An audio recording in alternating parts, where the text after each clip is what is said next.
नमस्कार साथियों, मैं मनीष मियाल आप सभी का आपके अपने चैनल लर्न एंड शेयर में तहे दिल से स्वागत और अभिनंदन करता हूं। मेरे प्यारे साथियों, मेरे शेरों शेरनियों, मेरे काजू कतलियों, हो जाओ तैयार और अब आपको होने वाला है सामाजिक विज्ञान से प्यार। तो हम लोग पढ़ रहे थे भूगोल में अध्याय 2 जिसका नाम था वन एवं वन्य जीव संसाधन और आज उसका लेक्चर नंबर 3 है और इसी लेक्चर के साथ ये चैप्टर हमारा कंप्लीट हो जाएगा। बहुत अच्छा चैप्टर था, ज्यादा इसमें हमें कुछ रटना नहीं है, कुछ एनिमल्स के कुछ जगहों के हमें नाम याद रखने हैं, कुछ पेड़ पौधों के हमें नाम याद रखने हैं और नॉर्मल सी चीजें हैं जो आज हम लोग पढ़ने जा रहे हैं। क्या क्या पढ़ने जा रहे हैं वो हम लोग सबसे पहले देखते हैं। आज हमें पढ़ना है वन और वन्य जीवन का संरक्षण, कि अब हमें जंगलों को और जंगल के पशुओं को किस प्रकार से बचाना चाहिए ये हम पढ़ेंगे। जीव संसाधनों के प्रकार और वितरण क्या होते हैं, समुदाय एक विशेष समुदायों के क्या रोल है वन को संरक्षण करने में, उसे बचाने में, फिर पवित्र पेड़ों के बारे में पढ़ेंगे और फिर बाघ परियोजना के साथ हम इस चैप्टर का आज एंड कर देंगे। ये चैप्टर हमारा पूरा कंप्लीट और फिर आपको एक चैप्टर में और आपकी क्या हो जाएगी, कमांड हो जाएगी। तो शुरू करते हैं आज के लेक्चर को।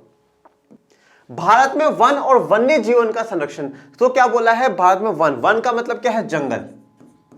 ठीक है, जंगल और जंगल में जो रहने वाले जीव हैं उनके जीवन का क्या करें, संरक्षण करें, उनको बचाएं। अभी तक लास्ट लेक्चर में हमने देखा था कि किस प्रकार से अपने स्वार्थ के लिए मानव क्या कर रहा है, जंगलों को हानि पहुंचा रहा है, किस प्रकार से अपने स्वार्थ के लिए जो जानवर है उनको हानि पहुंचा रहा है। जब हम पूरे जंगलों को काट देते हैं तो जानवरों का क्या होता है, उनके आवास छूट जाते हैं, उनके जो शिकार करने के जो जानवर है वो चले जाते हैं, वो मर जाते हैं। इस प्रकार से पता नहीं कितनी जातियां ऐसी हैं जो लुप्त हो चुकी हैं, जो पूरी तरीके से गायब हो चुकी हैं। और इसका जिम्मेदार सिर्फ और सिर्फ अगर कोई है तो वो सिर्फ और सिर्फ एक शब्द कहना चाहूंगा, वो है मानव, वो है हम लोग। हमने हमारी जरूरतों के लिए, हमने हमारे अच्छे महल बनाने के लिए हमने जंगलों को खाली करा है, हमने अच्छे बेड, अच्छी टेबल, अच्छी चेयर, हमारे सुख सुविधा वाले जीवन के लिए हमने जंगलों को खाली कर दिया और उसके परिणाम साफ मानव भुगत रहा है, उसके परिणाम आज भी मानव देख रहा है। शुरू करते हैं कि किस प्रकार से बचाना चाहिए। मैं हमेशा एक ही बात कहता हूं सामाजिक टीचर होने के नाते कि हमें समस्या पर फोकस नहीं करना चाहिए,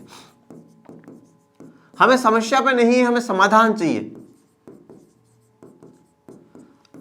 समस्या दुनिया में सभी के साथ है। भारत में 130 करोड़ की आबादी है, 130 करोड़ पे अगर आप कभी भी किसी से बात करेंगे ना, कोई बंदा ऐसा नहीं होगा जो ये बोलेगा नहीं भाई मेरा जीवन तो बेहतरीन चल रहा है, ना बाबा ना। कोई कहेगा यार मेरे जीवन में ये दिक्कत है, मेरे जीवन में एग्जाम आने वाले हैं, मेरी नौकरी नहीं लग रही, मेरे साथ ये परेशानी है, मुझे ये बीमारी है। जीवन में हर इंसान दुखी है, मतलब समस्या सभी के साथ है। तो पर हमारी रिस्पॉन्सिबिलिटी बनती है कि हम समाधान पे बात करें, हम समाधान पे चर्चा करें। जंगलों को काट दिया, अभी तक जो भी हमने नुकसान करा है सारी समस्याएं, जो अभी तक हमने डिस्कस करा वो सारी समस्याएं। आज बात होगी सिर्फ और सिर्फ समाधान पे कि कैसे बचाया जाए, कैसे संरक्षण करा जाए उन वन्य जीवों का और उन जंगलों का, उन पेड़ पौधों का किस प्रकार से संरक्षण किया जाए, आइए जानते हैं।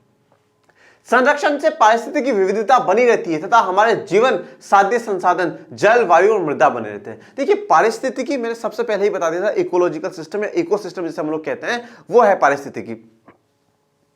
तो जब वन पारिस्थितिकी में क्या होता है, हम सब एक दूसरे पे इंटरडिपेंडेंट है भैया, पेड़ पौधे, मानव पे, मानव जानवर, हम सब एक दूसरे पे क्या है, डिपेंडेंट है। तो जब क्या होगा, हम संरक्षण करेंगे, जब हम पेड़ पौधों का संरक्षण करेंगे, जब हम पेड़ पौधों का संरक्षण करेंगे तो हम लोग भी सुरक्षित रहेंगे भैया। वहां से ऑक्सीजन आएगी, वहां से फल फ्रूट आएंगे, वहां से मेडिसिन औषधियां आएंगी, सब कुछ हमें मिलता रहेगा। तो फिर हमें तो हमारी किसी बात की चिंता करनी नहीं है। और उसके साथ साथ क्या है, जल, वायु, मृदा भी बने रहेंगे।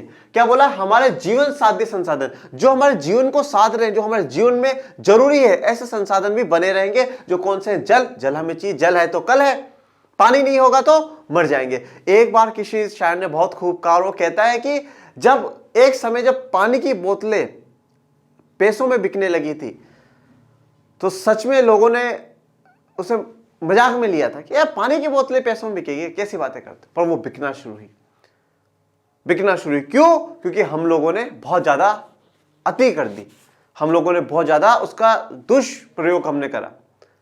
और फिर आज कोरोना महामारी में आपने देखा वायु, ऑक्सीजन, ऑक्सीजन की कमी है, ऑक्सीजन लगाओ। एक एक ऑक्सीजन का सिलेंडर पता नहीं कितनी कीमत का आ रहा था, 1000, 1500, 2-2, 3-3, 4-4 हजार रुपए के ऑक्सीजन के सिलेंडर आ रहे थे लोगों के घर। क्या, कौन है इसका जिम्मेदार? बिल्कुल आप भी हैं, मैं भी हूं, हम सब हैं इन चीजों के जिम्मेदार। जो जल, जो वायु, जो मृदा प्रकृति ने हमें दी थी, उसका हमने ऐसे असर कर दिया है कि आज उसको भी सिर्फ वही इंसान ले पा रहा है जिसके पास पैसे हैं। हमने जनसंघर्ष और लोकतंत्र में पढ़ा, बोलीविया में पानी के लिए संघर्ष हो रहा है। तो इसी प्रकार से अगर ये पारिस्थितिक संरक्षण करेंगे, हम पेड़ पौधों का, जंगल के जीवों का करेंगे, तो क्या होगा, पारिस्थितिक विविधता बनी रहेगी और हमारा जल वायु मृदा भी बनी रहेंगी। ये विभिन्न जातियों में बेहतर जनन के लिए वनस्पति और पशुओं में जिन्स जेनेटिक विविधता को भी संरक्षित करते हैं। बेहतर जनन, जनन का मतलब क्या होता है, अपनी प्रजाति के लोगों को जन्म देना। ठीक है, जैसे कि हमें हमारी माता जन्म देती है तो हम मानवों की प्रजाति बढ़ती है ना, जैसे कि भारत में 130 करोड़ हैं, तो ऐसे।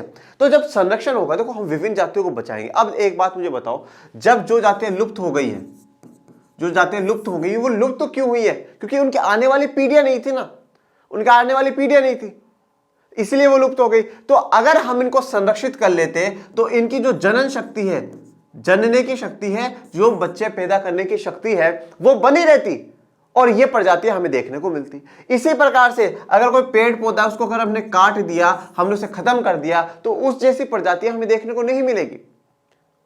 उससे जो मिलने वाले हमें फायदे हैं, जो औषधियां हैं, जो फल फ्रूट हैं, सब कुछ है, वो हमें नहीं मिलेगा। तो इसलिए जरूरी है कि अगर हम इनका संरक्षण करेंगे तो इनके जो जनन है, जनन करने की शक्ति सही रहेगी। वनस्पति और पशुओं में जिन्स जेनेटिक विविधता को संरक्षित करती है। तो जिन्स, पशुओं में जिन्स बनाए रखते हैं, जेनेटिक्स जो है वो बने रहते हैं। जिन्स हम देखते हैं ना, जिन्स जैसे भाई, जैसे मेरे माता पिता है वैसे जिन्स मुझ में है, ठीक है ना, फिर मेरे जिन्स आने वाली जनरेशन में जाएंगे। तो हमें जो गुण होते हैं, जिसे हम हेरिडिटी कहते हैं, या आप साइंस में पढ़ते होंगे, तो जो गुण मेरे माता पिता में वो मुझ में है, ठीक है ना, फिर वो अगली पीढ़ी में जाएंगे। तो ये जो जिन्स है ना, वो जिन्स माता पिता से अपनी बच्चों में ट्रांसफर होते हैं, फिर वो उनसे उनके बच्चों में ट्रांसफर होते हैं, इस प्रकार से चलते रहते हैं। तो अगर हम एक प्रजाति को बचाएंगे तो फिर उसके बच्चों में वो जिन्स आएंगे, फिर उसके बच्चों में वो जिन्स आएंगे, इसी प्रकार से क्या होगा, आगे तक चलता जाएगा। तो अगर हम एक प्रजाति को बचा रहे हैं तो इसका मतलब हम आने वाले काफी हजारों करोड़ों जानवरों को, पेड़ पौधों को बचा रहे हैं। 1960-70 के दशकों के दौरान पर्यावरण संरक्षणों ने राष्ट्रीय वन्यजीव सुरक्षा कार्यक्रम की पुरजोर मांग करी। तो अब 1960-70 के दशक के दौरान, मतलब इस समय के दौरान क्या हुआ, जो पर्यावरण संरक्षक है, जो पर्यावरण को बचाने की बात करते हैं, जो पर्यावरण आंदोलनकारी है कि नहीं, पर्यावरण को नुकसान नहीं होना चाहिए, पेड़ पौधे नहीं कटने चाहिए, जानवरों का घर उनसे नहीं छीना जाना चाहिए, ऐसे आंदोलन बहुत जोरों शोरों से ऐसे आंदोलन हुए। जब ऐसे आंदोलन हुए तो उस पर क्या हुआ, सरकार पर दबाव बनाया गया, कि सरकार पे दबाव बनाया गया कि क्या हो, ऐसे कार्यक्रम सरकार चलाए जिससे क्या हो, जीवों का संरक्षण हो, वन और वन्य जीव का क्या हो, संरक्षण हो। ऐसे कार्यक्रमों की पुरजोर मांग इन संरक्षकों ने करी है। भारतीय वन्यजीव संरक्षण अधिनियम 1972, बहुत अच्छे से याद रखना, आप इस पे चाहे 2 स्टार बना लीजिए, 3 बना लीजिए।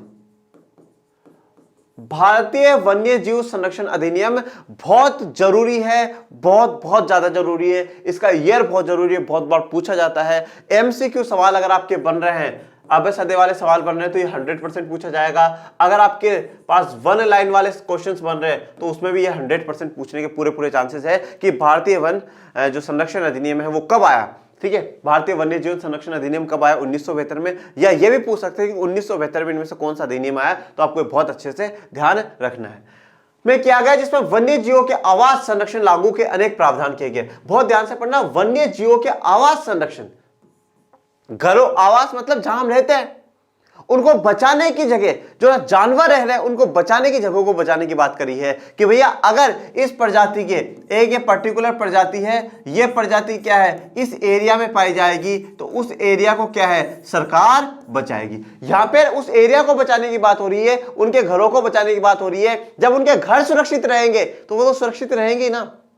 तो यहां पर सरकार उनके एरिया को क्या करने की बात कर रही है, प्रोटेक्ट करने की बात कर रही है, प्रोटेक्ट करने की बात कर रही है। क्या करने की बात कर रही है, संरक्षित करने की बात कर रही है कि जो उनका एरिया है, जो प्रजाति जिस एरिया में रहती है, जिस क्षेत्र में रहती है, उसे हम लोग क्या करेंगे, प्रोटेक्ट करेंगे, उसे हम लोग बचाएंगे। ठीक है, सारे भारत में रक्षित जातियों की सूची भी प्रकाशित की गई। रक्षित जातियां जो रक्षित करी जा सकती है, जिनको अभी बचाया जा सकता है, उनकी रक्षा करी जा सकती है, ऐसी जातियों की सूची जारी करी गई कि भाई ये जाति। इस कार्यक्रम के तहत बची हुई संकटग्रस्त जातियों के बचाव पर शिकार प्रतिबंधन। अब देखो, अब कोई ऐसी है जो संकटग्रस्त में आ चुकी है, अगर हमने उस पर ध्यान नहीं दिया तो वो लुप्त में चली जाएगी, वो गायब ही हो जाएगी। तो ऐसी जातियों पे क्या करा गया, शिकार पर प्रतिबंध। शिकार, अब उनका कोई भी शिकार नहीं कर पाएगा। वन्य जीव आवासों का कानूनी रक्षण, और जो वन्य जीव है, जो जंगल में जो जीव रहते हैं, ठीक है, उनके आवासों को, मतलब जंगलों को बचाने का जो काम है ना, वो कानूनी संरक्षण कर दिया। सरकार ने बोला हम बचाएंगे, कानून बचाएगा उन तथा जंगली जीवों के व्यापार पर रोक लगाने आदि पर प्रबल जोर दिया गया। और ना ही जंगली जीवों का क्या है, व्यापार हो सकता है। मतलब जो संकटग्रस्त मार चुकी है उनको ना तो आप शिकार कर सकते हो, ना उनके आवासों को खत्म कर सकते हो, ना ही उनका व्यापार कर सकते हो। यह बात कौन सा अधिनियम कहता है? भारतीय वन्य जीव संरक्षण अधिनियम 1972 कहता है। ये चैप्टर है ना, इस चैप्टर में से अगर मुख्यतः क्वेश्चंस बनेंगे तो छोटे क्वेश्चंस बनेंगे, 1 मार्क्स 2 मार्क्स, मोस्ट प्रोबेबली हद मार करके 3 मार्क्स। बड़े में इसमें उम्मीद मत रखिएगा, और अगर बड़े में जाएगा तो ये सिर्फ और सिर्फ एक ही के बारे में पूछेगा, एक ही क्वेश्चन ये लेकर के आएगा। पर ज्यादा जो चांसेस है वो 1 मार्क्स 2 मार्क्स 3 मार्क्स के हैं, तो उसकी लाइन टू लाइन आप याद रखिएगा। और मैं पहले के लेक्चर्स में भी कह चुका हूं, आपको सभी जानवरों के नाम याद रखने की जरूरत नहीं है कि संकटग्रस्त में कौन से, लुप्त में कौन से, 1-2 के याद रखना, 2 के कम से कम 2 के याद रखना, सारे के याद करते हो सबसे बढ़िया 2 के याद रखना, और बाद में आदि लगा करके टीचर को कॉपी दे देना। तत्पश्चात केंद्रीय सरकार व कई राज्य सरकारों ने राष्ट्रीय उद्यान, ठीक है, नेशनल पार्क हम लोग देखते हैं, नेशनल पार्क खोले, मतलब अब उनकी जगह को बचाने की बात हो रही है। नेशनल पार्क खोले गए, वन्य जीव पशु विहार, वाइल्ड लाइफ सेंचुरी खोली गई,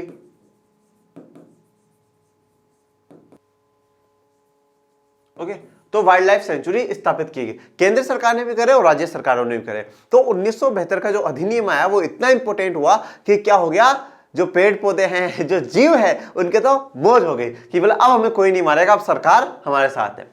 केंद्रीय सरकार ने कई परियोजनाओं की भी घोषणा की जिनका उद्देश्य गंभीर खतरे में पड़े कुछ विशेष वन प्राणियों को रक्षण प्रदान करना था। तो केंद्र सरकार ने और काफी परियोजनाओं की घोषणा करी। परियोजनाओं का मतलब होता है कुछ प्रोजेक्ट्स, ठीक है, काफी ऐसे प्रोजेक्ट्स आप कह सकते हैं, प्लानिंग ऐसी कह सकते हैं, पॉलिसीज आप ऐसी कह सकते हैं, ठीक है। मुख्य से परियोजनाओं का मतलब प्रोजेक्ट ही होता है। तो ऐसे प्रोजेक्ट, ऐसे प्लानिंग, ऐसे पॉलिसीज पे सरकार ने और घोषणा करी जिससे कि जो भी संकटग्रस्त उनको और बचाने के लिए सरकार पूरी रूप से काम करेगी। अब इनमें देखो, इन प्राणियों में आता है बाघ, ये रहा बाघ, बाघ मिल्खा बाघ, वो भाग है, ये बाघ है, ठीक है, ये बाघ। इसका एक सींग वाला गेंडा, ये रहा भैया एक सींग वाला गेंडा। तो अब देखो, आपको कभी कभार अगर ऐसे मम्मी बोलती हो, ठीक है, कि सारे दिन पड़ा रहता है गेंडे की तरह, है ना, सारा दिन ही पड़ा रहता है गेंडे की तरह, ना कुछ काम धंधा करता है, ना कुछ पढ़ता लिखता है, सारा दिन गेंडे की तरह पड़ा रहता है। तो आप मम्मी से पूछना, मम्मी कौन सा, एक सींग वाला गेंडा हो या 2 सींग वाला, जल्दी बताओ मम्मी ठीक है ना। तो एक सींग वाला है 2 सींग वाला। तो फिर मम्मी है ना क्या करेगी, अपनी एक चप्पल निकालेगी, पहले वो एक फेंकेगी अगर एक की लग गई सही निशाने पे तो बढ़िया बात है, और अगर नहीं लगी तो फिर दूसरी तो फेंकेगी, और दूसरी की तो 100% लगनी ही लगनी है, ठीक है ना। तो कश्मीरी हिरण, ये रहा भैया कश्मीरी हिरण, इसे हम लोग हंगुल भी बोलते हैं। अब जैसे यहाँ पे देखो सवाल आ सकता है कि भाई हंगुल क्या है, अब सदा में पूछ ले हंगुल क्या है। अब आप लोग चौंक जाओ तो उसमें नाम बताएगा, तो कश्मीरी जो हिरण है वही हंगुल है, ठीक है। उसके बाद आते हैं 3 प्रकार के मगरमच्छ होते हैं। एक है स्वच्छ जल मगरमच्छ, वाह क्या बात है, मगरमच्छ में भी वेराइटीज है ठीक है। 3 प्रकार के, एक है स्वच्छ जल वाला, बिल्कुल साफ सुथरे पानी में रहेगा। बोले नहीं भाई गंदगी से बिल्कुल भी पसंद नहीं है, अपन साफ पानी में ही रहेंगे। तो आप बाहर क्यों खड़ो, अंदर जाओ, कूद जाओ इसमें, कूदो इसमें, कूदो। फिर एक लवणीय जल, लवणीय का मतलब होता है नमक वाला, ठीक है। नमक वाला जो जल है, मतलब एक तरीके से आप कह सकते हो गंदा जो पानी है उसमें रहता है। तो इसको गंदे पानी में रहना, इसको गदगद में कीचड़ से में रहने में इसको बहुत मजा आता है, ऐसा घूमता फिरता रहता है, इंजॉय करता रहता है। फिर जब ज्यादा ठंड लग जाती है तो बाहर आकर के बैठ जाता है, ओके। फिर एक है जिसे हम लोग कहते हैं घड़ियाल, ठीक है। तो ये रहा घड़ियाल, ठीक है। और एशियाई शेर और अन्य प्राणी इसमें शामिल है। तो ये सभी क्या है, इनमें शामिल है जिनको बचाने की बात सरकार करती है। अब आप इनमें से क्या है, जैसे स्वच्छ जल वाले ही तीनों मगरमच्छों के नाम तो आसानी से याद रख सकते हो, बाघ का भी याद रख सकते हो। इनमें से ऐसा कोई सा भी नाम नहीं है जो आप याद नहीं रख सकते, या बहुत अटपटा सा नाम हो। सबके नाम आपने कहीं ना कहीं सुने होंगे, गेंडा तो सुनते ही हो, ठीक है ना याद रख सकते हो। शेर हो या आप, ठीक है, आप एशियाई शेर, भारतीय शेर, मनीष सर के शेर शेरनी तो हो, तो ये भी याद रख सकते हो। तो कुछ जहां डिफिकल्टी आए वो छोड़ देना, बाकी जो आपको याद हो सकता है वो याद करना, और बाकी आदि लगा करके आप छोड़ सकते हैं। इसके अतिरिक्त कुछ समय पहले भारतीय हाथी, ये रहा भैया भारतीय हाथी, ठीक है, हाथी मेरा साथी। काला हिरन, ये रहा काला हिरन। देखो अब हिरन में भी वैरायटी है, एक कश्मीरी हिरन, एक काला हिरन, ठीक है। चिंकारा, ये रहा चिंकारा, ये भी मुझे तो हिरन जैसा ही लग रहा है। भारतीय गोडावन, ये मैं दिखाऊंगा भी आगे आपको, भारतीय गोडावन बस्टर्ड जिसे बोलते हैं। हिम तेंदुआ, ठीक है, हिम तेंदुआ। अब हिम क्या है, हिम मतलब हिमालय, तो हिमालय पर पाए जाने वाला तेंदुआ, मतलब वो बिल्कुल बर्फ में ही रहता है। आदि के शिकार और व्यापार पर संपूर्ण अथवा आंशिक प्रतिबंध लगाकर कानूनी रक्षण दिया गया। शिकार और व्यापार पर संपूर्ण या तो पूरी तरीके से किसी भी प्रकार का शिकार अलाउड नहीं करा, संपूर्ण शिकार बंद कर दिया, या आंशिक थोड़ा बहुत प्रतिबंध लगाया कि हाँ कभी कभार एक दो को मार लिया तो कोई दिक्कत वाली बात नहीं है। पर आपको ध्यान रखना है, यहाँ पर सरकार कानूनी रक्षण प्रदान कर रही है, इनको मारना गैर कानूनी सरकार घोषित कर देगी। ये रहा बस्टर्ड, ठीक है, और ये रहा भैया हिमतोंदुआ, ये आप लोगों की तरफ ही आ रहा है, ठीक है, मेरी तरफ मत देख, उधर जा, हाँ उधर चला जाना। तो ये हिमतेंदुआ है ये बिल्कुल, और अब भी मत आना, अब भी ठंड है यहाँ पे भी, ठीक है, तो वहीं रहे, गर्मी में आना तो गर्मी में तो आएगा तो मर जाएगा। आजकल संरक्षण परियोजना जैव विविधता पर केंद्रित होती है, कि इसके विभिन्न घटकों पर संरक्षण के विभिन्न तरीकों की गहनता से खोज की जा रही है। देखो अब जो संरक्षण की जो परियोजनाएं सरकार ने चला रखी है, पॉलिसीज हैं, जो प्रोजेक्ट सरकार ने चला रखे हैं, वो जैव विविधता पर केंद्रित है। मैं जैव विविधता बता चुका हूं, जिनमें जीव है उनकी वेराइटीज होना, पेड़ पौधों की वेराइटीज होना, पशुओं की वेराइटीज होना, उनको बचाने पे क्या है अभी मुख्य ध्यान है, ना कि उनके विभिन्न घटकों को, कौन कौन सी चीजें हैं, कौन कौन से कंपोनेंट्स हैं जो उनको खतरा पहुंचा रहे हैं, उन पे अभी ध्यान नहीं, उनकी खोज करी जा रही है और फिर उनको खत्म करके भाई सरकार उनको बचाएगी। संरक्षण नियोजन में कीटों को भी महत्व दिया। कीट मतलब जो छोटे मोटे कीड़े मकोड़े होते हैं, इंसेक्ट्स जिसे हम लोग इंग्लिश में कहते हैं, तो जो इंसेक्ट्स है ना उन पे भी सरकार अब ध्यान दे रही है। देखो भारत इतना दयालु देश है, भारत इतना दयालु देश है कि हम एक छोटे से चींटी को भी ध्यान में रखते हैं कि नहीं भाई उसका भी प्रजाति बनी रहनी चाहिए। वन्य जीव अधिनियम 1980, अब देखो वन्य जीव अधिनियम 1980 और 86 के तहत सैकड़ों, अब ये आपसे ये भी पूछा जा सकता है कि कीटों को कौन से अधिनियम के तहत बचाया गया है, तो ध्यान रखिएगा वन्य जीव अधिनियम 1980 और 86 के तहत बचाया जा रहा है। तितलियां, ये रे भैया तितलियां, पतंगों, भृगों को इंग्लिश में ब्रिटल्स बोलते हैं, ठीक है, ये रे ब्रिटल्स, ठीक है, और एक ड्रैगन फ्लाई, और ये ड्रैगन फ्लाई को भी संरक्षित किया गया है। अब आते हैं वन और वन्य जीव संसाधनों के प्रकार और वितरण, ठीक है, जो वन है और जो वन्य जीव के संसाधन है वो कितने प्रकार के हैं और उनका वितरण कैसे है, कहां कहां कितने मिलेंगे वो हमें देखना है।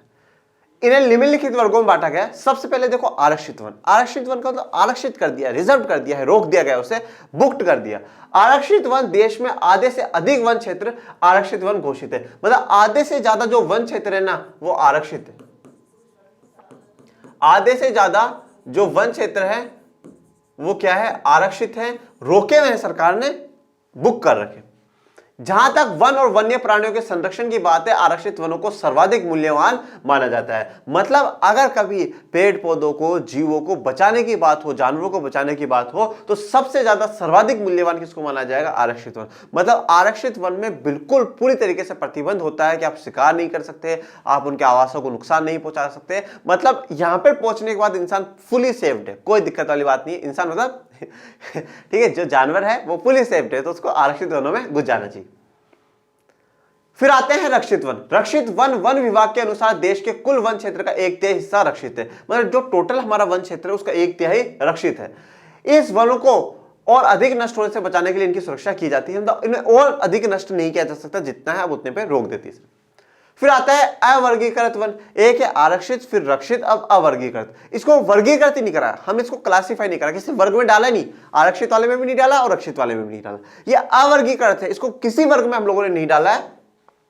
अन्य सभी प्रकार के वन और बंजर भूमि जो सरकार, व्यक्तियों और समुदाय के स्वामित्व में होती है वह अवर्गीकृत वन कहे जाते हैं। तो मतलब ऐसी जमीनें जो बंजर भूमि है, जो पूरी बेकार है, वो जो सरकार की हो या व्यक्तियों की हो या किसी एक समुदाय की हो, जिन पे किसी मतलब एक तरीके से आप कह सकते हो निजी है, किसी पर्टिकुलर पर्सनल की पसंद की है। अब इसमें चाहे एक इंडिविजुअल भी आ सकता है, व्यक्तिगत भी आ सकता है, इसमें पर्टिकुलर सरकार भी आ सकती है और इसमें पर्टिकुलरली किसी कोई समुदाय भी आ सकता है। इनका क्या है, स्वामित्व है। स्वामित्व का मतलब क्या है, अधिकार है उन लोगों का कि हाँ ये हमारा है, ये किसी को हमने नहीं दिया तो वो हमारा अधिकार ही इन पे रहेगा।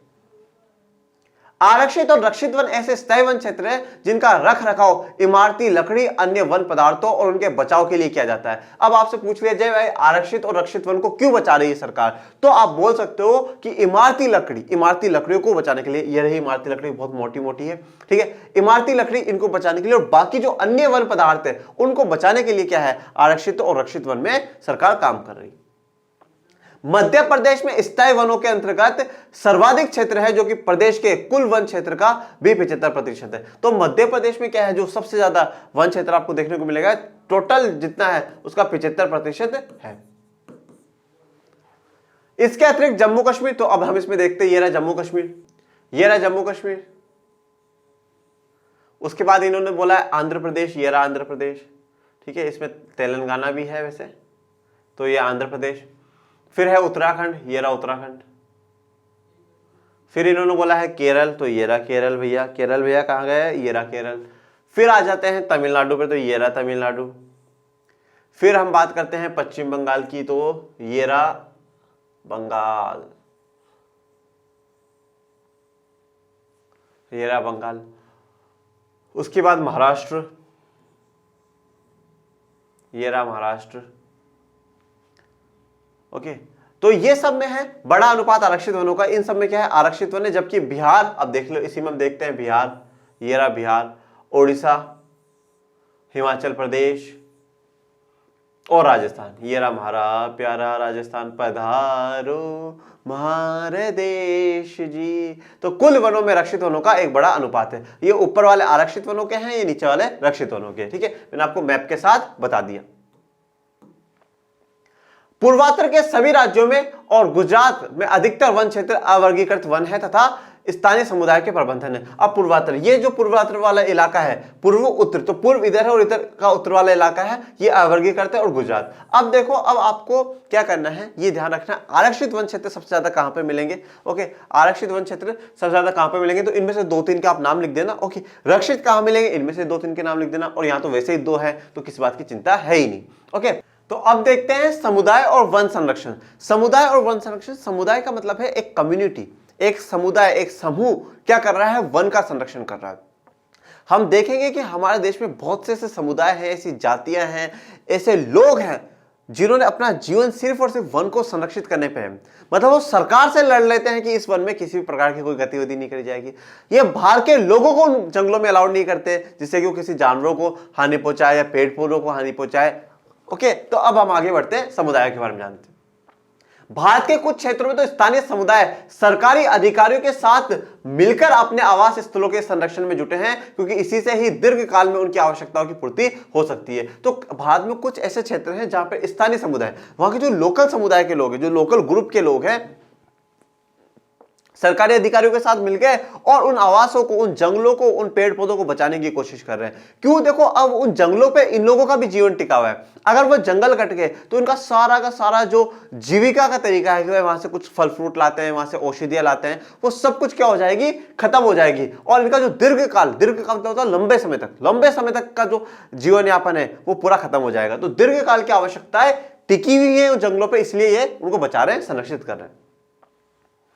साशी का बाघ रिजर्व में राजस्थान के गांवों के लोग वन्य जीव रक्षण अधिनियम के तहत वहां से खनन कार्य बंद करवाने के लिए संघर्ष है। तो साशी का बाघ रिजर्व, ये देखो मैंने वहां का एक फोटो दिखाया जिसमें बाघ जा भी रहा है, ठीक है। तो राजस्थान के जो गांव के लोग हैं वो वन्य जीव रक्षण अधिनियम, ठीक है, इसके तहत क्या कर रहा है, खनन कार्य बंद करवाने के लिए वहां पे संघर्ष कर रहे हैं कि खनन कार्य यहां से बंद हो जाए। क्योंकि खनन कार्य के लिए क्या होगा, पेड़ पौधों की कटाई करी जाएगी, उन्हें हटाया जाएगा, पूरे को खोखला कर दिया जाएगा जमीन को, फिर भूमि निमिनीकरण होगा। ये सारे काम रोकने के लिए संघर्ष का है।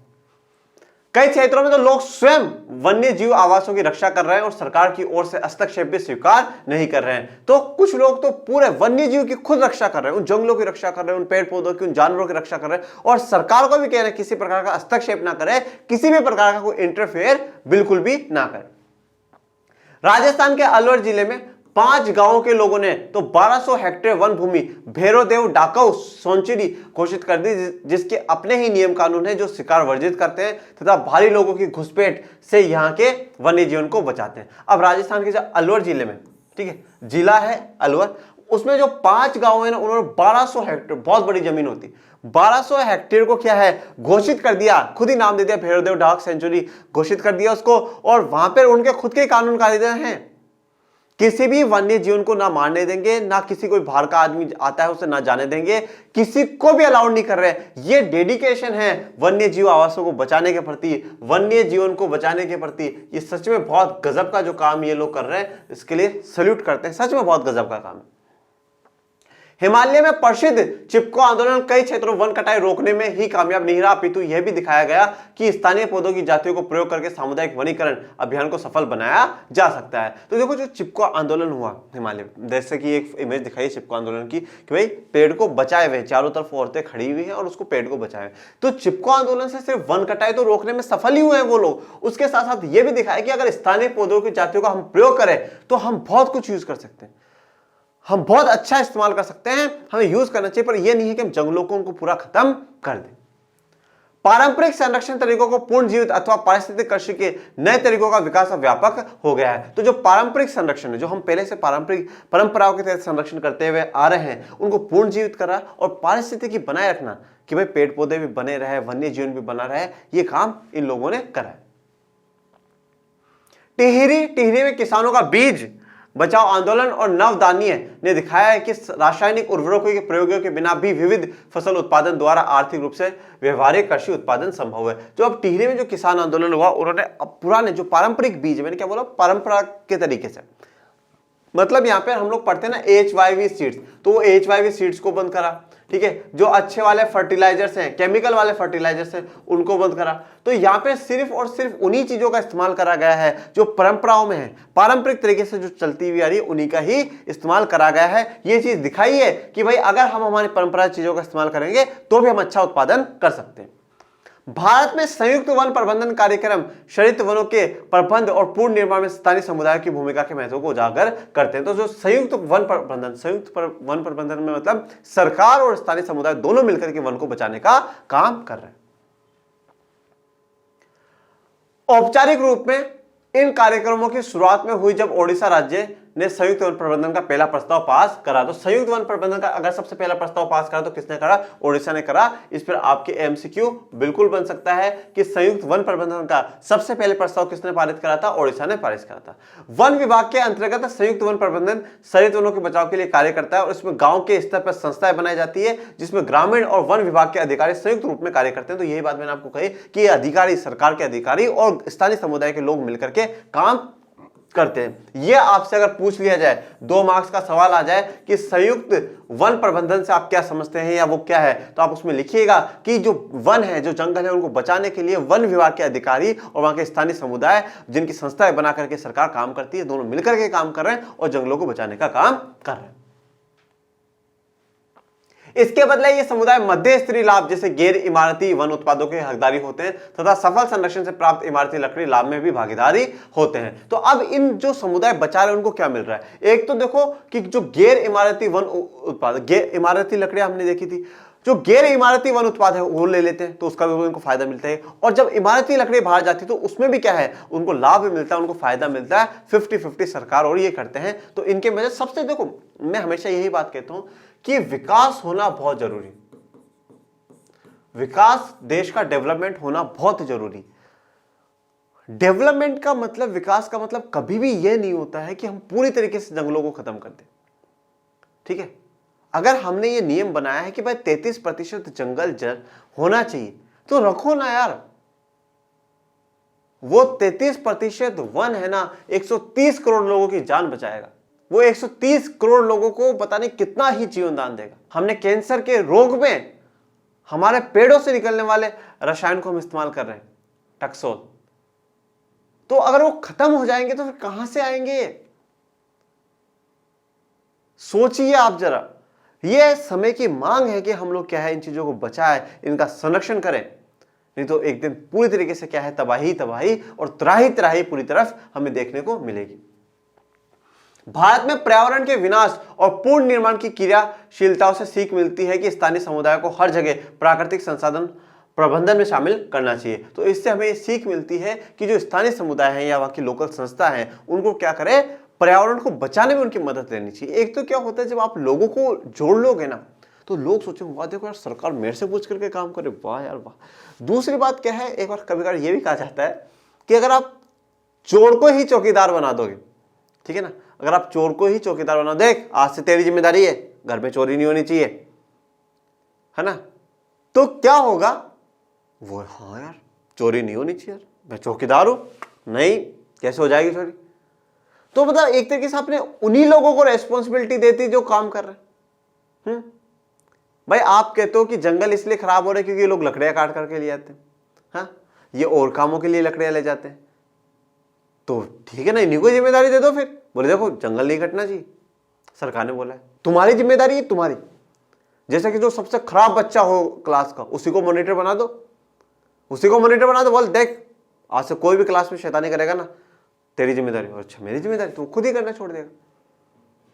तो इसी प्रकार से क्या है कि अगर आप लोकल लोगों को ही इन्वॉल्व कर लोगे, वो पहली बात तो है कि वो बहुत अच्छे से जानते हैं कि इस जंगल की क्या विशेषता है, यहाँ पे कौन से पेड़ पौधे हैं, क्या हमें मिल सकता है और क्या हम इन्हें पेड़ पौधों को दे सकते हैं। ओके, परंतु स्थानीय समुदाय को फैसले लेने की प्रक्रिया में मुख्य भूमिका में आने में अभी देर है। तो वहां के जो स्थानीय समुदाय के लोगों को अभी फैसले लेने की जो प्रक्रिया उसमें आने में समय लगेगा, वो समझ नहीं पा रहे हैं तो समय लगेगा। अतः वे ही विकास क्रियाएं माने होनी चाहिए जो जनमानस पर केंद्रित हो, पर्यावरण हितैषी हो और आर्थिक रूप से प्रतिफलित हो। तो देखो हमेशा विकास की क्रियाएं वही होनी चाहिए जो जनमानस पर केंद्रित हो। जनमानस पे मतलब जो जनता पे केंद्रित हो, जो जनता के हिसाब से हो, ऐसी क्रियाएं होनी चाहिए। पर्यावरण हितैषी हो, पर्यावरण के फायदेमंद हो और आर्थिक रूप से प्रतिफलित हो, और आर्थिक रूप से भी उसका क्या हो, बेनिफिट हो। मतलब मैं वापस एक ही बात कहता हूं, सतत पोषणीय विकास। बस यही एक शब्द बार बार में आपको याद रखना है, सतत पोषणीय विकास। पहले चैप्टर में मैंने पढ़ाया था भूगोल के सतत पोषणीय विकास, या हम लोग बात करें इकोनॉमिक्स में जब पढ़ाया धारणीयता, तो धारणीयता आप बोल सकते हैं, धारणीयता। ओके, जहां पे सतत पोषणीय विकास का मतलब क्या है कि सबसे पहले तो आप पर्यावरण को भी सुरक्षित रखें, ठीक है। पर्यावरण क्या होना चाहिए, सेफ होना चाहिए। उसके बाद जो हमारे आज की जो पीढ़ी है उसकी जरूरतें भी पूरी होनी चाहिए, और फ्यूचर जो भविष्य की जो पीढ़ी है, भविष्य में जो आने वाले लोग हैं उनके लिए भी हमें क्या है, बचा करके रखना होगा। तो वही सतत पोषणीय विकास है, और ये भी यही कह रहा है कि ऐसा विकास की कार्य क्रियाएं होनी चाहिए, ऐसा काम होना चाहिए जो क्या हो, जनमानस पे केंद्रित हो, जो आर्थिक रूप से भी हमें फायदा दे और पर्यावरण को भी बचाए। मैं हमेशा कहता हुआ आया हूं कि प्रकृति से हमारा विकास हो रहा है, ठीक है, प्रकृति से हमारा विकास हो रहा है, वो विकास होना बहुत जरूरी है। और संसाधन देश का विकास कर रहे हैं तो देश की भी जिम्मेदारी की संसाधनों का विकास करते रहे। ओके, अब आते हैं पवित्र पेड़ों के झुलमुट, विविध और दुर्लभ जातियों की संपत्ति। भैया ये तो शायद मुझे पढ़ाने की जरूरत नहीं है ना, आप सब इसमें तो मास्टर होंगे, सब जानते हैं। कब से हमारे लोग पूछते आ रहे हैं ना, सब पूछते हैं। हम तुलसी की पूजा हम लोग करते हैं, घर में कोई पेड़ पौधा होता है उसके हम लोग पूजा करते हैं। पीपल की तो सबने ही करी होगी जीवन में, कोई भी ऐसा बच्चा नहीं होगा जिसने पीपल की कभी पूजा ना करी, पीपल देखा ना, नॉट पॉसिबल। तो हम ये जो और पवित्र पेड़ों की जो पूजा पाठ है, देखो मैं एक तरफ कहता हूं कि अंधविश्वास एक तरफ है और विज्ञान एक तरफ है। अगर मुझे कभी अंधविश्वास में से और विज्ञान में से चुनना पड़ेगा, मैं विज्ञान को चुनूंगा, ठीक है ना, विज्ञान को मैं चुनूंगा। ये बात मैं मानता हूं कि हमारे देश में कुछ चीजों को बहुत ज्यादा बढ़ावा दिया गया जो गलत थी, और काफी ऐसी चीजें जो अच्छी थी जो छुप गई, ठीक है। पेड़ पौधों की पूजा करने का कभी यह मतलब नहीं था कि अंधविश्वास है कि भाई वहां पर मत जाओ, उस पेड़ को ऐसे मत करो, उस पेड़ की पूजा करो, नहीं तो वो ऐसा करते हैं। एक्चुअली में साइंटिफिक रीजन है उनके पीछे कि भाई उस पेड़ से ऑक्सीजन बहुत निकलती है, उसका यूज हमें करना चाहिए। और एक्चुअल में क्या है, इंसान में मानवीय शरीर है हमारा कि जब तक हमें किसी चीज के लिए डराया नहीं जाता ना,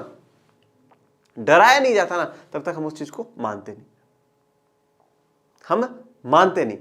मम्मा भी जब बच्चा छोटा होता है ना, बोले बेटा दूध पी ले, नहीं तो देख हाउ खा जाएगा तुझे, हाउ आएगा ना, हाउ आएगा मम्मा, हाँ बेटा हाउ आएगा, ले जल्दी से दूध पी ले। क्यों पिला रही है मम्मा?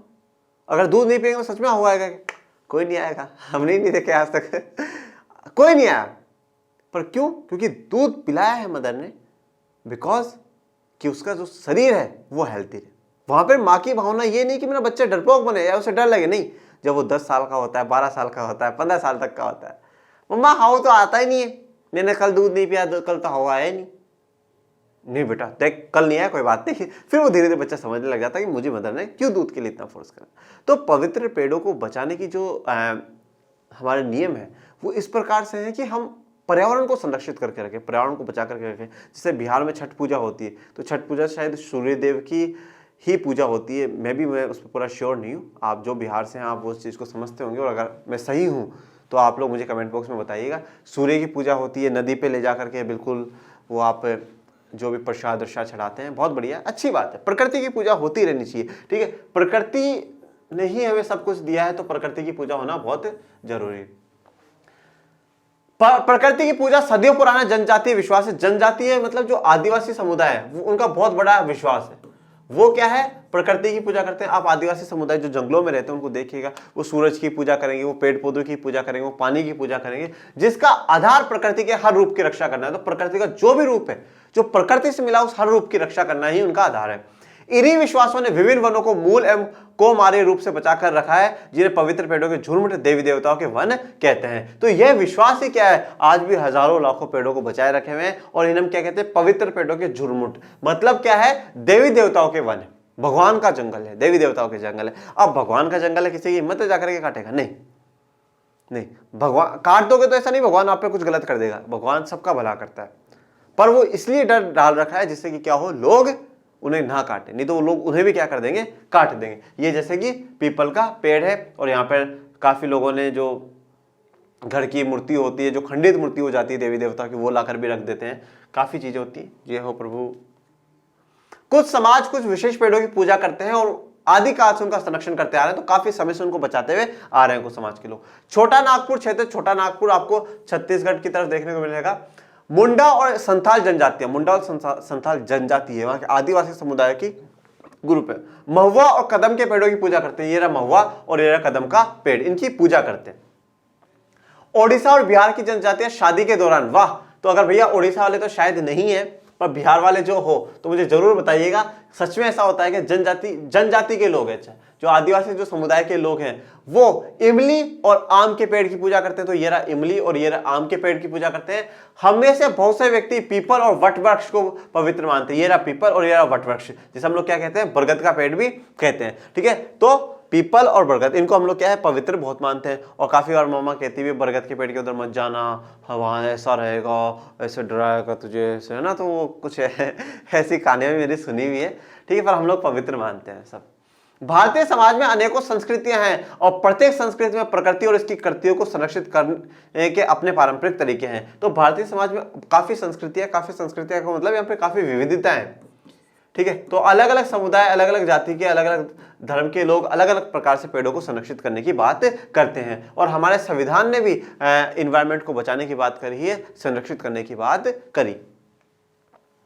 आमतौर पर झरनों, पहाड़ी चोटियों, पेड़ों और पशुओं को पवित्र मानकर उनका संरक्षण किया जाता है। तो हम झरनों को, पहाड़ी की चोटियों को, पेड़ों को, पौधों को, पशुओं को पवित्र मान करके उन्हें बचा रहे हैं। आप अनेक मंदिरों के आसपास बंदर और लंगूर पाएंगे। तो वो बंदर और लंगूर क्या है, तो जो पुजारी भी होता है वो कहता है नहीं नहीं भगवान, ये भी भगवान के क्या है, सेवक है, ये भी भगवान के ही वो संतान है, हम सब एक ही है। तो उनको क्यों, क्योंकि जिससे कोई उनको मारे ना, उनको कोई हट ना पहुंचाए। आप देखा काफी जब खास करके जो बजरंगबली का मंदिर होता है, वहां पर आपको बहुत से बंदर देखने को मिलेंगे। जब वो लोगों से प्रसाद भी से आराम से ले लेते हैं, बिल्कुल किसी को चोट नहीं पहुंचाते हैं। तो वो क्या है, जिससे कि उनका संरक्षण बना रहे। उपासक उन्हें खिलाते पिलाते हैं और मंदिर के भक्तों में गिनते हैं। उपासक मतलब जो पूजा करने वाले, जो भगवान की पूजा करने वाले हैं। राजस्थान में बिश्नोई गांव, बिश्नोई एक समुदाय है। गांव के आसपास काले हिरन, चिंकारा, नीलगाय और मोरों के झुंड देख सकते हैं, जो वहां के समुदाय का अभिन्न हिस्सा है और कोई उनका नुकसान नहीं पहुंचाता, ठीक है। तो काला हिरन मैंने आपको दिखाया था, चिंकारा भी मैंने आपको दिखाया था। ये देखिए भैया नीलगाय, ये है नीलगाय, ठीक है, ये नीलगाय है। और ये है मोर, तो मोरों के झुंड। तो फिर जब ये सब इकट्ठा हो जाएंगे तो मोरों का झुंड है। तो ये समुदाय है जो इनका हिस्सा करते हैं। पर जैसे नीलगाय तो थोड़ा सा खतरनाक बोलते हैं, ठीक है, डेंजरस होती है। जो एक तो नॉर्मल वाली हमारी गाय माता है वो है, ये नीलगाय है, तो डेंजरस होती है, पर फिर भी यहाँ के समुदाय के लोग बचा करके रखते हैं। क्या आप जानते हैं, अब जो हम जानेंगे वो मैं अब आपको बताऊंगा।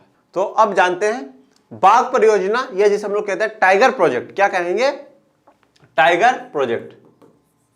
जैसा कि मैंने आपको बताया था, सरकार ने काफी परियोजनाएं चलाई है, उनमें से एक टाइगर प्रोजेक्ट है, बाघ परियोजना भी है। वन्य जीव संरचना में बाघ, टाइगर एक महत्वपूर्ण जंगली जाति है। 1973 में अधिकारियों ने पाया कि देश में 20वीं शताब्दी के आरंभ में बाघों की संख्या अनुमानित संख्या 55,000 से घटकर मात्र 1.827 रह गई है। मतलब 55,000 से बिल्कुल ही लो आ गई है, बिल्कुल कम हो चुकी है। 20वीं शताब्दी के आरंभ में, मतलब 1901 से लेकर के 2000 का जो टाइम है उसकी बात कर रहा है। तो इसकी शुरुआत में ही क्या है, काफी थी, 55,000 थी, फिर बहुत कम हो गई। बाघों को मारकर उनका व्यापार के लिए चोरी करना, बाघों को मार दिया जाता था, फिर उनका व्यापार करने के लिए चोरी, जो इनकी स्किन होती है वो काफी यूजफुल होती है। आवासीय स्थल का सुकड़ना, आवासीय स्थल मतलब ये जंगलों में रहते हैं, धीरे धीरे जंगल हम लोगों ने खत्म कर दिया, तो जंगल जो उनका रहने की जगह वो सिकुड़ती गई, तो ये लोग भी गायब होते गए। भोजन के लिए आवश्यक जंगली उपजातियों की संख्या कम होना, अब जिनको ये बाघ खाते हैं, जिनको टाइगर खाते हैं, उन टाइगरों को जिनको ये लोग खाते हैं उनकी भी संख्या कम होती गई, हमने उनको भी नहीं छोड़ा। हम उनको भैया मतलब क्या है कि जो बाघ है उस बाघ के खाने को ही हमने खत्म कर दिया, खाना है ठीक है, तो उनके खाने को ही हमने खत्म कर दिया कि नहीं उनको भी मत रहने दो। और जनसंख्या में वृद्धि, किसकी जनसंख्या वृद्धि? मानव की जो जनसंख्या है उसमें वृद्धि होने के कारण इनकी संख्या घटती गई है, क्योंकि हमने हमारे इस्तेमाल के लिए जंगलों को खाली कर दिया। बाघों की खाल का व्यापार होता है और उनकी हड्डियों का एशियाई देशों में परंपरागत औषधियों में प्रयोग के कारण ये जाते विलुप्त होने की कगार पर आ गई है। तो इनका क्या है, खाल का व्यापार, जो स्किन होती है, चमड़ी होती है, उसका व्यापार होता है, और इनकी हड्डियों का मतलब औषधि मेडिसिन में भी यूजफुल होती है। तो इसलिए क्या धीरे धीरे लोग इनको मार करके ले जाते जा रहे हैं और ये विलुप्त होती जा रही है, लुप्त होती जा रही है। चूंकि भारत और नेपाल दुनिया के 2/3 भागों को आवास उपलब्ध करवाते हैं, अतः ये देश ही शिकार, चोरी और गैरकानूनी व्यापार करने वालों के मुख्य निशाने पर हैं। तो अब देखो भारत और नेपाल यही 2/3 मतलब जितने भी भाग है ना उनमें से 2/3 भाग यहां पर ही है। मतलब ये कह सकता है 75% जो भाग है ना वो यहीं पर है। 75% लगभग जो 75% भाग है वो कहां पर है, वो यही आपको भारत में और नेपाल में देखने को मिलेंगे। तो शिकार जो है, चोरी और गैरकानून के व्यापार करने वालों के मुख्य निशान पे हमारे ही देश है, भारत और नेपाल। प्रोजेक्ट टाइगर विश्व की बेहतरीन वन्य जीव परियोजनाओं में से एक है और इसकी शुरुआत 1973 में हो गई थी। तो एक बेहतरीन परियोजनाओं में से एक है जो 1973 में शुरू हुआ। तो आपसे पूछ लिया जाए प्रोजेक्ट टाइगर कब शुरू हुआ, तो 1973। बाघ संरक्षण मात्र एक संकटग्रस्त जाति को बचाने का प्रयास नहीं, अपितु इसका उद्देश्य बहुत बड़े आकार के जैव जाति को भी बचाना है। देखो बाघ संरक्षण में सिर्फ और सिर्फ ये नहीं कि हम बाघ को बचा रहे हैं, संकटग्रस्त जाति को, बाघ को बचाने के साथ साथ एक तो हम जंगलों को भी बचाने की बात कर रहे हैं, एक जो उसके खाने की जो प्रजाति है उनको भी बचाएंगे, वो भी सुरक्षित रहे। और अब जो वो खाती है आने वाली आगे, मतलब भैया ये तो बाघ खाता है, फिर बाघ जिसको खाता है उनको भी बचाएंगे, और ये जिनको खाते हैं उनको बचाएंगे, ये इनको खाता है, मतलब एक आगे तक पूरे साइकिल को हम बचाने के काम करेंगे। उत्तराखंड में कॉर्बेट राष्ट्रीय उद्यान, पश्चिम बंगाल में सुंदरबन राष्ट्रीय उद्यान, मध्य प्रदेश में बांधवगढ़ राष्ट्रीय उद्यान, राजस्थान में साहसिका वन्य जीव पशु विहार सेंचुरी, असम में मानस बाघ रिजर्व और केरल में पेरियार बाघ रिजर्व भारत में बाघ संरक्षण परियोजना के उदाहरण है। ये आप सभी इनके रिजर्व्स के नाम याद करेंगे और ये भी याद करेंगे कि ये कौन सी जगह पर है, क्या नाम है, ये आप याद कर लीजिएगा, ये बहुत इंपॉर्टेंट है, पूछ लिया जाएगा। फिर से मैं स्टार बना करके जा रहा हूं, ओके। तो इसी के साथ जो हमारा चैप्टर है वो होता है कंप्लीट। चैप्टर हमारा कंप्लीट, आज ये लेक्चर भी कंप्लीट होता है और चैप्टर भी मैंने पूरा कंप्लीट करा दिया है, ओके। आप लोगों को कैसा लगा जरूर बताइएगा, ज्यादा से ज्यादा आप इसे लाइक करें, शेयर करें, सब्सक्राइब करें। कोई चीज ना समझ आए तो आप कमेंट बॉक्स में डालें, और अच्छा लगा तो आप लिख दो कि सर अब हम हो चुके हैं तैयार और होने वाला लगा है सामाजिक विज्ञान से प्यार। मैंने इकोनॉमिक्स की मैराथन ले रखी है, 5 चैप्टर कंप्लीट करा रखे हैं, वो भी आप देखिएगा अगर आपने इकोनॉमिक्स नहीं पढ़ी है, और 100 MCQ भी इकोनॉमिक्स के कराए हैं लाइव क्लास में, वो भी आप देखिएगा। तो प्लीज ज्यादा से ज्यादा आप प्यार देते रहिए, लाइक करते रहिए, शेयर करते रहिए, सब्सक्राइब करिए। Thank you so much. जय हिंद, जय भारत।